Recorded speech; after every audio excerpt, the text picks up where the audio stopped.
कह रहा है सहसा ददकी वेदी ज्वाला मंडप आलोकित करती, कामायने देख पाई कुछ पहुँची उस तक डग बढ़ती। और वही मनु घायल सचमुच, तो क्या सच्चा स्वप्न रहा। आह प्राण पिए क्या ये तुम यूं, घुला हृदय बन नीर बहा। यहाँ पर आगे बता रही हैं कि जब उसे जहाँ से ज्वाला उठ रही थी वहाँ पर ईड़ा के साथ में श्रद्धा और वो लाडला पहुँचा, जो युवक था वो पहुँचा साथ में। तो वहाँ का वृत्तांत बता रहे हैं। अब इसमें प्रसंग क्या लिखेंगे, प्रसंग ये लिखेंगे कि यहाँ पर श्रद्धा उस मंडप स्थान पर पहुँचती है जहाँ पर अग्नि लगी थी, और अग्नि की ज्वाला और मनु को देखकर वह दुखी हो जाती है, ऐसा इसमें बताया गया है। व्याख्या क्या करेंगे, व्याख्या समझिए। सहसा दत्त की वेदी ज्वाला, वेदी था यानी वो मंडप था, मंडप में वेदी बनाई जाती है हवन पूजन करने के लिए। वहाँ पर क्या हुआ, सहसा अचानक ज्वाला से धकती हुई दिखाई दी, मंडप आलोकित करती, जो मंडप को जला रही थी, मंडप को प्रदर्शित कर रही थी, मंडप को स्थायित्व प्रदान कर रही थी, वह अग्नि। ठीक है, जैसे आपने कामायनी देख पाई कुछ, कामायनी का मतलब श्रद्धा से है। श्रद्धा ने वहाँ का वातावरण को देखा और देख पाई कुछ, और उसे कुछ दिखाई दिया, पहुँची उस तक डग बढ़ती। तो जो कुछ दिखाई दिया वह उसके पास तक जल्दी से चलकर, डग का मतलब कदमों को बढ़ाना है ना, डग का मतलब कदमों को बढ़ाना, बढ़ा करके उसके पास तक पहुँची।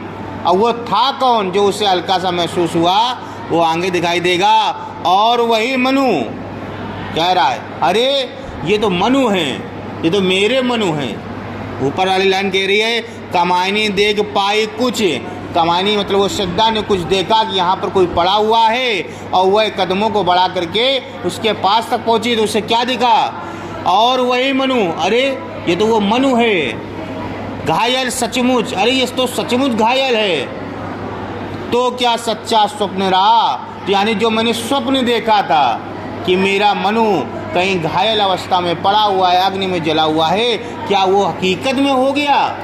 मेरा मनु आज मूर्छित पड़ा हुआ है, जला हुआ है, घायल अवस्था में है। अब जला शब्द इसलिए प्रयोग कर रही हूँ, अग्नि लगी हुई है, अग्नि में ही घायल हुआ होगा। ठीक है, तो कह रहे हैं अरे ये तो वही मनु है, क्या सचमुच घायल हो गया है। अरे क्या मेरा स्वप्न हकीकत में बदल गया, क्या ये हकीकत है।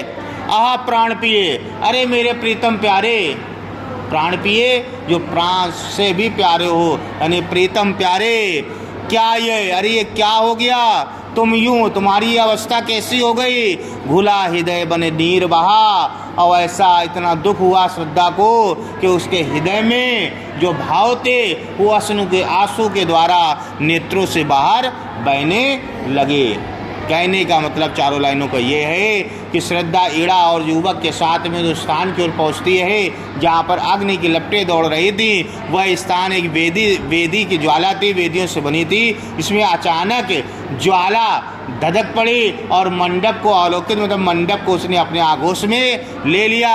श्रद्धा ने अचानक कुछ दूर पे किसी को पड़ा हुआ देखा और वह कदमों को बढ़ाती हुई उस युवक तक पहुंची। अरे वह युवक नहीं, वह उसका मनु ही था जो घायल अवस्था में वहाँ पड़ा हुआ था। श्रद्धा ने जो स्वप्न देखा था आज वह हकीकत में बदल गया है। और श्रद्धा कह रही है अरे मेरे प्रीतम प्यारे, ये कैसे हो गया, क्यों हो गया ऐसा, क्यों हो गया ऐसा, कैसे हो गया, ये नहीं होना चाहिए था। ऐसे शब्दों को कहते हुए उसके नेत्रों से अश्रु निकलने लगे। रिवीजन कर लो।